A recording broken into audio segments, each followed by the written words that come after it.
धन्य हैं आप लोग। तीनों पंडालों में यत्र तत्र जो जहां खड़े हैं, हमारी आवाज जिन तक जा रही, हम नहीं दिख रहे पर तुम हमें देख पा रहे। जो हारे के सहारे हैं उनको हमने प्रणाम किया। फिर सुबह जल्दी उठकर चील गाड़ी से उड़े। हाँ, चील गाड़ी, हमने हवाई जहाज का नाम रखा है बुंदेली शब्द में चील गाड़ी। चील गाड़ी से उड़े, तब कोटा पहुंचे। हमने पूछा कितना दूर है? बोले गुरुजी बस 60-70 किलोमीटर है, 1 घंटे में पहुंच जाएं। 4 घंटा आने में लग गया। 12 साढ़े 12 बजे चले, 4 बज गए आते आते। बड़ी मुश्किल से पहुंच पाए। पूरे रास्ता भर फूल घले। हमने बताया नहीं जेसीबी, अच्छा एक जेसीबी से थोड़ी स्वागत हो रहा था, 8-10 इकट्ठी। उनके सूपा जो होते ना, सूपा ऊपर, उसमें फूल भरे, फिर आदमी चढ़े। हमने कहा बताओ क्या तमाशा है ये।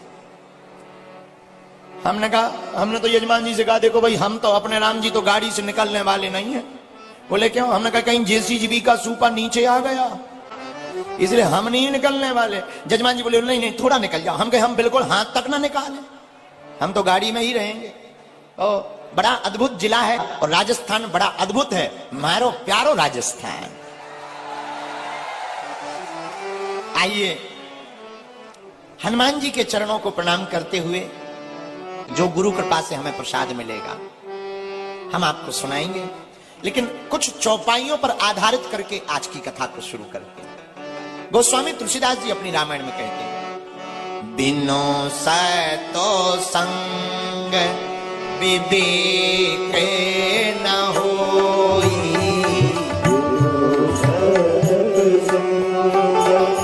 विवेक न होई, बिनो सतो संग विवेक न होई, बिनो सत्संग विवेक न होई, राम कृपा बिनु दुर्लभ न सोई, राम कृपा बिनु दुर्लभ न सोई।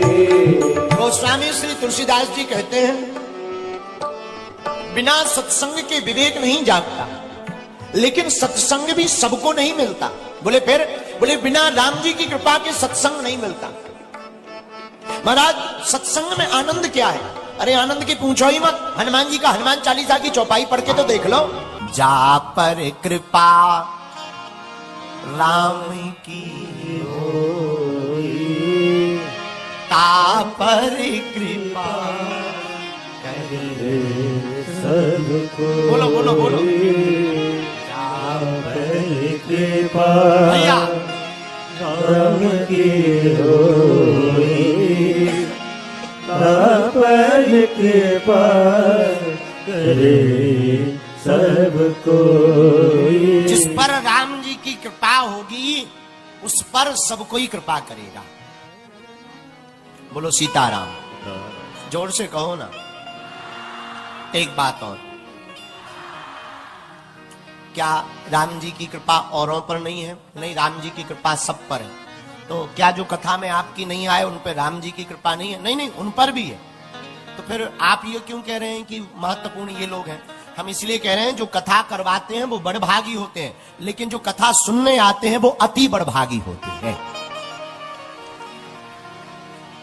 तो आप लोग बड़भागी हो।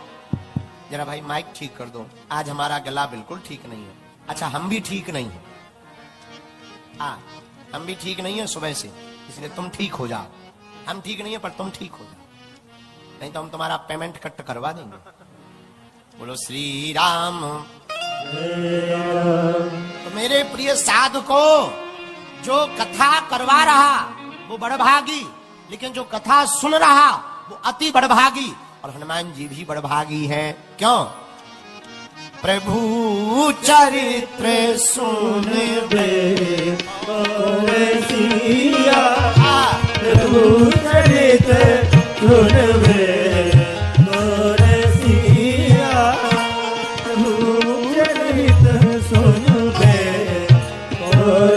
बसिया राम लखन सीता मन बसिया राम लखन सीता मन गाइए, सब गाइए। बसिया राम लखन सीता मन बसिया राम लखन सीता मन बसिया।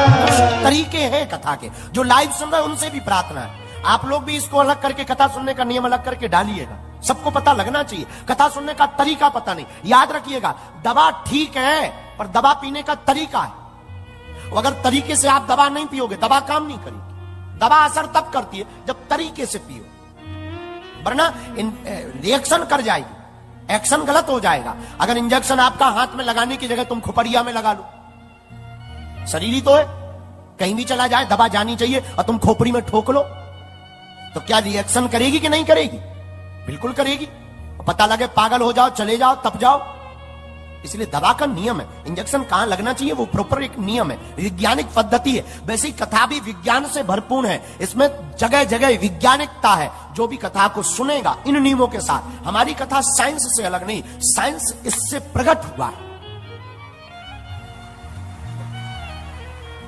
इससे प्रकट हुआ। तुम अपने विज्ञान की बात, हम तर्कवादी लोगों से बहुत विरोध में नहीं है। जो तर्क वाले लोग हैं, पढ़े लिखे लोग हैं, कभी भी हमसे वो कोई क्वेश्चन करते हम स्वागत करते हैं, आप क्वेश्चन करो, आई एक्सेप्ट इट, हमारे पास जवाब है। मेरे प्रियजनों, वो हमसे कह रहा था, बोले हम तो विज्ञान के आदमी हैं, अनुभव की बात मानते हैं, और हम आपकी ये बातों में बहुत ज्यादा भरोसा नहीं करते हैं कि ये चमत्कार सिद्धि भगवान होते कि नहीं होते, हमें तो आप अनुभव करके बताओ तो भगवान होते हैं। हमने कहा तुम विज्ञान के आदमी हो? बोले विज्ञान के। हमने कहा तुम बिना अनुभव के नहीं मानते? बोले कभी नहीं हमने माना, जब तक अनुभव नहीं कर लेंगे तब तक मानते नहीं। हम कहा एक बात बताओ, जहर होता है कि नहीं होता है? बोले होता है। हम कहा कितनी बार पिया? बोले पिया तो नहीं है। हम कहा तुझे कैसे अनुभव? बोले नहीं नहीं, हमने सुना है, वो किताबों में पढ़ा है। हमने कहा वही हम तुमसे कहना चाहते हैं कि हमने भी सुना है, अनुभव किया है, और रामायण में पढ़ा है कि राम होते हैं। इसलिए कथा के एक नियम है। तो प्रातः काल ब्रह्म मुहूर्त में उठ सको तो उठो, कथा में आरती के पहले आकर बैठो, आरती के बाद में जाओ, मस्तक पर तिलक लगाओ, कथा का चिंतन घर पर सोते समय करो, जागने के बाद करो। जो कथा सुनी उसका चिंतन करो। 5वां नियम, आहार की शुद्धि रखना। आहार जानते हो? भोजन। आप इतना खाओ, वैसे तो व्रत रहना चाहिए, फल पाओ, जूस पियो, पर अगर कोई आपको बीमारी है ना, खा सकते हो, दोनों टाइम खा सकते हो, पर इतना ज्यादा मत खाना कि कथा के बीच में ही जाना पड़े। थोड़ा कम पाओ, लिमिट का पाओ, बगल वाले को भी तुमसे दिक्कत ना हो, तो थोड़ा कम पाओ, तुमको भी दिक्कत ना हो, बगल वाले को भी दिक्कत ना हो, थोड़ा सा कम पाओ। ये आहार पर शुद्धि। 6वां नियम, आसन लेकर के आप आओ तो ठीक है, नहीं तो आसन यहां बिछी है लाल कलर की, उसी को आसन मान के पहले प्रणाम करो, मन को एकदम शांत करो, और कथा में जो चरित्र बताए जाए ना, उसे किसी और का चरित्र नहीं, उसे अपना ही चरित्र मानो, अपने आप को वहां देखो। 7वां नियम, कथा का 7वां नियम यह है, झूठ मत बोलो। वैसे तो तुम्हें मानना है नहीं, 5 दिन की कथा में 5 दिन मत बोलना। अच्छा, झूठ ना निकले इसका उपाय क्या? तुम 5 दिन कम बोलो, उतना ही बोलो जितने में काम चल जाए। कम बोलने से झूठ कम बोलता है, ज्यादा बोलने से लंबी लंबी आदमी फेंकता। अब कुछ भी नहीं तो ऐसे ही फेंकता। अरे बोले हमारे जमाने में कथा हुई थी, 1.5 लाख लोग आए थे, अब भले ही 150 लोग आए हो, तो कम बोलेंगे ना, झूठ कम बोलेंगे। 8वां नियम, अपने दुश्मन पर भी ईर्ष्या मत करो। अगर आपके सामने शत्रु भी आ गया, कोई ईर्ष्या मत करो, स्वागत करो उसका। अगर नहीं भी बोलना है ना, इग्नोर करो।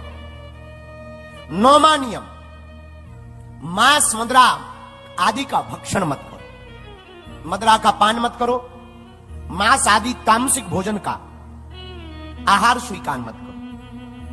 और 10वां नियम करना प्रारंभ करो, राम जी का, हनुमान जी का, शिव जी का, जो प्रिय लगे। 1 घंटे बंद कमरे में, 10 मिनट बंद कमरे में, 5 मिनट मिले बंद कमरे में, लाइट बंद करो, दीपक जलाओ, लाल आसन बिछाओ, कपड़े एकदम ढीले, ऐसे कि कोई भार ना हो, कम कपड़े पहनो, और एकदम श्वास लंबी भर के हनुमान जी के चित्र का, चरित्र का, राम जी के चित्र का, विठलनाथ भगवान के, संत ज्ञानेश्वर महाराज के, संत गजानन महाराज के, संत तुकार जगत गुरु तुकाराम महाराज के, जनाबाई के, जिनका भी तुमसे प्रेम हो, जिन गुरु से प्रेम हो, उनका ध्यान करो। लंबी लंबी श्वास भरो, धीरे धीरे श्वास छोड़ो, नाम जप करो। ये 10 नियम आप अगर कथा का करेंगे तो आप 5 दिन में परिणाम पाएंगे कि आप जो पाने आए हैं वो कथा से आप लेकर के जा रहे हैं। केवल 5 दिन में आपको रिजल्ट मिलेगा, 6वां दिन नहीं लगेगा। हाँ, लेकिन ये बहुत महत्वपूर्ण है कि तुम कथा में किस लिए आए हो। केवल कथा के लिए आए या तुम तमाशा देखने आए। तुम तमाशा देखने आए तो सिर्फ तुम्हें तमाशा दिखाई देगा और तुम्हारे हाथ तमाशे के अलावा कुछ भी नहीं लगेगा। लेकिन अगर तुम कथा में कथा के लिए आए हो तो तुम्हारे जीवन में राम का चरित्र हाथ लग जाएगा। राम का चरित्र जीवन में हाथ लग जाए। इन 10 नियमों का पालन करके आप 5 दिन की चर्चा को सुनेंगे। एक बात और, कामुक चीजें बहुत कम देखना है, इनका मंथन भी बहुत कम करना है। आजकल सबसे ज्यादा ये घातक हो गया युवान बच्चों में। जब से ये मोबाइल आया हमारे युवान बच्चे बहुत बिगड़ गए, हमारे युवान बच्चे बहुत परेशान हो रहे हैं, इनका वीर्य क्षरण हो रहा है, इनका तेज घट रहा है, हमारी युवान बच्चों की याददाश्त जा रही। हमारे पास युवान बच्चे हमको मिलने आते हैं, वो क्वेश्चन करते हैं कि हमारा मन नहीं लगता, मन बहुत विचलित है। मन इसलिए नहीं लगता क्योंकि तुमने मन को इतना घुमा दिया है कि वो मन वहां घूम रहा है, यात्रा पर, ट्रेवलिंग पर निकल गया मन। तुम तो यहां हो पर पता लगे तुम्हारा मन अभी चाट खा रहा है। किसी का मन मार्केट घूम रहा है, किसी का मन टीवी घूम रहा है, किसी का मन बीबी में भी घूम रहा है, चल रहा है, भाग रहा है। और हम आपको आज कथा में बहुत प्रारंभ में बहुत बड़ी बात बोले, शायद तुम्हें समझ में नहीं आई, फिर से दोहराते। हमने कथा में कहा कि आप ढोंग की जिंदगी से ढंग की जिंदगी जियो। ढोंग की जिंदगी मतलब दिखावे की जिंदगी। आप जो नहीं हो